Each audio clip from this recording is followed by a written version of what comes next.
Sa pumili ng treatment card, ito ang inyong reading. Tingnan natin kung bakit ka iniwan ng inyong tao. Ang sensi mapagsamantala.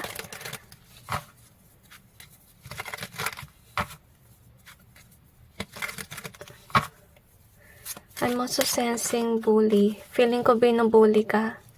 At saka, I'm feeling na masakit sa ulo yung energy.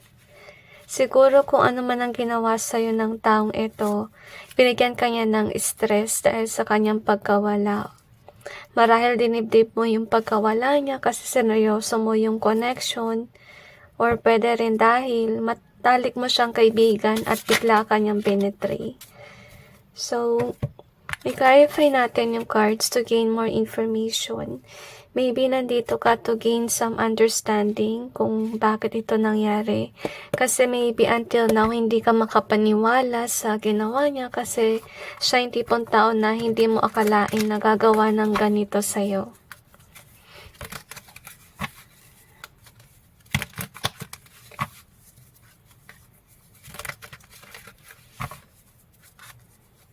I feel like whomever this is, feeling ko siya ay backstabber. At nauto ka niya. Marahil now, hindi mo na siya type as a friend or sa lover, kung ano man. And I'm feeling that you are definitely regretful of making this person in your life. So, I feel like for some of you have been bullied a lot since you are little. Hugs to everyone. At parang feeling ko rin wala kang matinong kaibigan dito sa mundong ito. Yung meron lang siguro sa inyo lover, pero yung asimatalik na kaibigan, wala. Okay? Marahil itong taon na to, nag-iisa mo na lang kaibigan, sabay ganito pa. So, anyway, we have this one. So, nakakalungkot. Kasi dito palang pinakita na syempre ito yung iyong vibe. Tapos, ito yung iyong tao. So, bakit ka niya iniwan? Kasi nakita niya na maganda yung nangyari sa inyong buhay. Masaya ka, you are loved, being treated well. At itong tao na to, maybe, gusto ka niyang buliin or sirain yung ganito mong vibe na masaya ka. Gusto niya maging malungkot ka. So, marahil ginawa niya yon na iniwan ka dahil din sa inggit. We also have this one. So, ingat ka guys. Kasi, kaya ka iniwan, maybe this person is just with you to actually spy on you. Kung ano nangyayari sa inyong buhay. Kung itong taon na to tinuri mong kaibigan, kamag-anak, whatever, hindi siya nandun for love. Honestly. Kasi, dito pa lang pinapakita na parang may mali, may deceit. Okay, even if sabihin natin nagmamahalan kayo as a friend, as a lover, whatever it is, ano yun plastic. Ginawa niya yun kasi gusto niya maging close sa'yo para mag-spy siya. Mag-keep siya ng evidence about your life and so on. Kaya alam niya na ikaw ay masaya. Baka may pinagkakabalahan ka na kinatutuwa mo. That can be. So far fated naman na magkita kayo in this lifetime because of the reason that you will inspire this person to actually be a good person. Inakalungkot dito kasi based sa inyong reading, hindi siya natuto. Parang feeling niya ginagampanan niya yung work niya na mag-spy, yun lang. Pero para sa'yo, may ginawa siya, I don't think so, okay? So, anyway, nakakalungkot. Ito yung hindi niya siguro alam na behind the scenes, binubuli ka niya to the point na marami kang gagawin. Siguro, ibig sabihin nito is, let's say, lagi siya nangailangan ng pera. Yung pala, naging problema na or so forth sa'yo din kasi kailangan mo rin ng pera for yourself. You know, I feel na yung pagbubuli sa'yo is parang pinipilit ka niya na may gawin. So, ito yung ma-realize mo sana dahil sa kanya na-stress ka na rin sa iyong buhay. Kasi supposedly you are okay. Pero kung sino man itong tao na to, pinipilit kanyang kontrolin na may problem lagi sa money, sa pera mo, and so on. Kasi with the royalty being here, parang feeling ko ayaw kanyang, I feel na yung iba sa inyo ayaw kanyang sumikat, yun ang nafe-feel ko. Or ayaw niya na makamit mo tong royalty or pagiging, what do you call this? Pagkakaroon ng maraming pera, pagiging mayaman.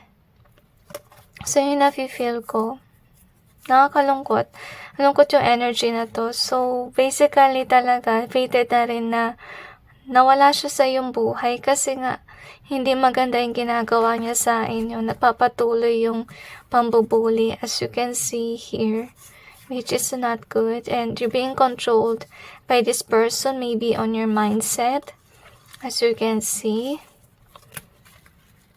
Or napapasunod ka niya sa mga bagay-bagay na hindi naman dapat.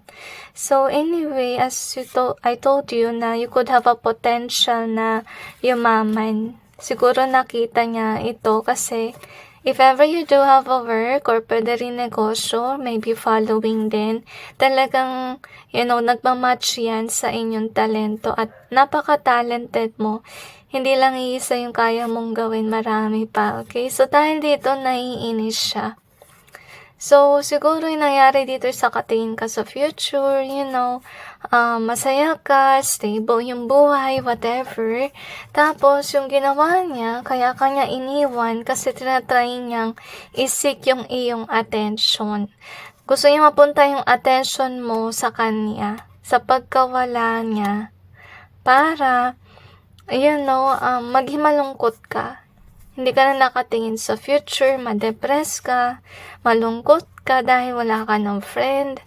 But with the destined here, I'm feeling na God let this happen, na may ginawang kalokohan itong tao na to, na umalis siya sa iyong buhay. Kasi, hindi na okay yung ginagawa niya sa inyo. Honestly, na-feel ko dito is masakit sa throat yung energy with regards to this set of cards. Kasi, ibig sabihin lang nun na itong tao na to maybe may sinasabi na siya mga salita kahit dito nakita mo naman to brainwash you and even hurt your feelings. Para mawala ka sa focus with regards sa iyong work, which is sad. So, I feel like for some of you, naging stagnant ka pa to take some time to heal. No wonder why we have this card. Ito yung nangyari, okay? So, hindi naman basically about sa sickness and nararamdaman ng kalusugan natin. I feel like it's more on emotion. Like, you need to step back to heal. So far, nung habang nagpapahinga ka to heal from whatever this person did, nanonood siya behind the scenes. Okay? Alam niya na nasaktan ka. At parang, okay sa ka. Parang din siya nag-i-spay up. Siguro tinatake notes niya kung ano yung nangyayari sa'yo and so forth. So, mag-ingat ka kasi hindi siya mabuting tao. Parang nandun lang siya sa iyong buhay to spy and nakakalungkot ito kasi hindi man siya nagbago with the faith being here tsaka inspire. Parang binigyan siya ng pagkakataon ng Diyos na makakilala ng mabuting tao. Sabay minaltrato ka. Hindi ka tinurin ng maayos sa taong ito, which is sad. Okay? Kasi hindi mo naman deserve na ganito yung pagturing sa'yo. So, mag-ingat ka sa mga tao, lalo na sa espiya. Might as well na rin na masabuti, let's say, na wala ka munang friends sa ngayon. Dahil dito sa nangyari. So, anyway, we have this one. Create your own blessings, but it's in reverse. So, we also have the hunch. So, maybe you do have hunches with regards to this person. So, respetuhin mo si hunch.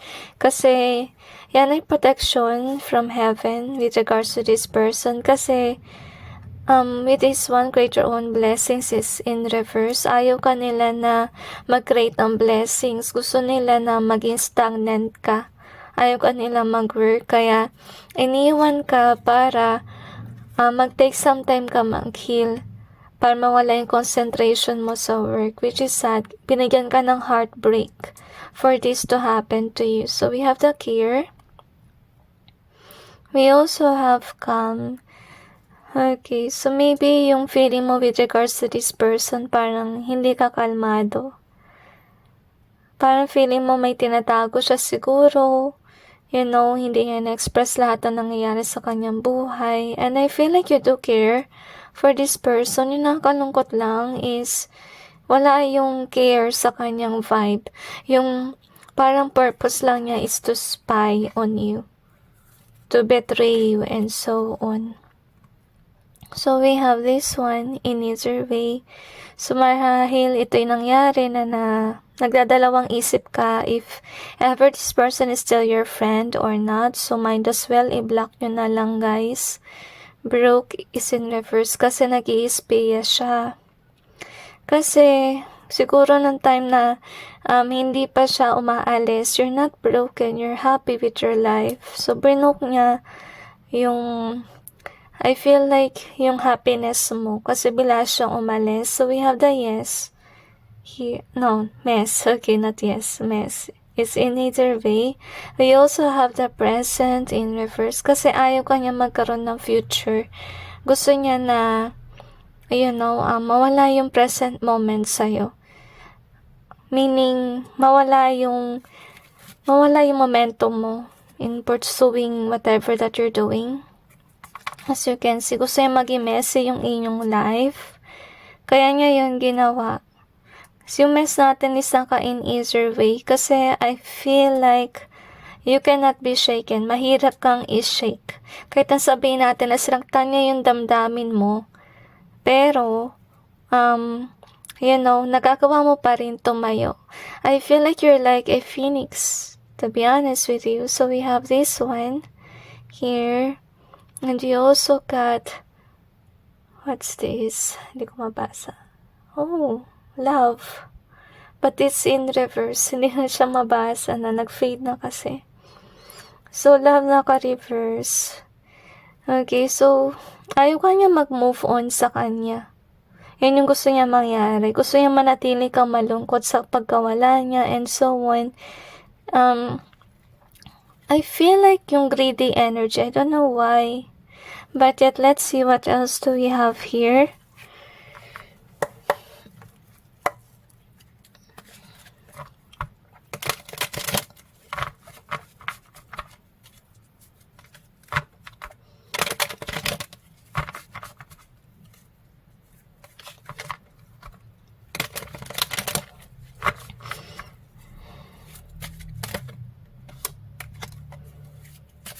Okay. Tulad nabanggit ko sa inyo kanina, ayaw ka niya magkaroon ng future. Iba sa inyo, ayaw ka niya talagang sumikat. Pero whether they like it or not, you will be known if ever you are an influencer. Okay? I have a feeling that for some of you, pinubuli ka sa yung YouTube channel. I don't know why I sense it. So anyway, we have this one. So, ito yung nangyari. Okay, umalis siya sa iyong buhay. At syempre, disruption yun sa iyong emotions. Lalong-lalo na if you do care for this person. So, anyway, parang hindi mo kasi ito ina-expect na mangyari. Na bigla siyang lumayo sa iyong buhay. So, anyway, we have this one here. So, what it means is that this person, feeling ko, yung greediness sa energy, marahil, yun nga, napansin nyo na nag-espiya siya, diba? Bila na naman sumakit yung throat ko dito sa energy. So, ibig sabihin na nun, na nag-espiya siya because binabayaran siya. Nabayaran siya ng tao. And even to make your situation worse, na wala ka ng future. So, kaya niya ginawa yan. Kaya kanya iniwan. Kaya kanya binetray. So, hugs everyone. So, kaya may throat chakra blockage ako nararamdaman kasi, first of all, parang pinipigilan siya ng Panginoon na magsalita against you. Kasi kung may sasabihin man siya, hindi maganda. Kasi first of all, yung mga pag-i-spy na yan, hindi maganda. Okay? Kung sasabihin niya sa taong ito, yung iyong buhay, still masama yun, di ba? Kasi dapat di ka nag-i-espiya. Kasi first of all, hindi ka naman gumagawa ng masama sa kanya eh. Kaya, meron siyang blockage sa kanya throat chakra. Kaya, tuwing nararamdaman ko sa yung reading, sumasakit yung throat ko. Kasi, this person used their words in a wrong way. So, I hope na nagbigay sa inyo ng clarity with regards to your person. Hugs to everyone. Take some time to heal. Okay lang na magganito ka muna. Yung gagawin nyo na lang guys, iwasan nyo mag-post sa social media kung sakali man nag-take ka ng break for resting. With regards to your sadness, okay? Kasi nakalagay pa rin siya sa background. So, ibig sabihin some of you, hindi nyo pa na-block itong tao na to. Kasi some of you could be thinking na, friend ko to, baka bumalik. Okay? Kasi pinakita na sa reading mo na hindi siya okay. Kaya nang bumalik siya, mag-i-espiya lang yan. So, might as well, i-cut off yun na yung connection na to. Kasi yung broke natin, yung ka-reverse. Kasi ibig sabihin lang nun, parang hinihintay mo pa rin yung taong ito. So, might as well na i-break mo na yung connection. Okay? Heal now.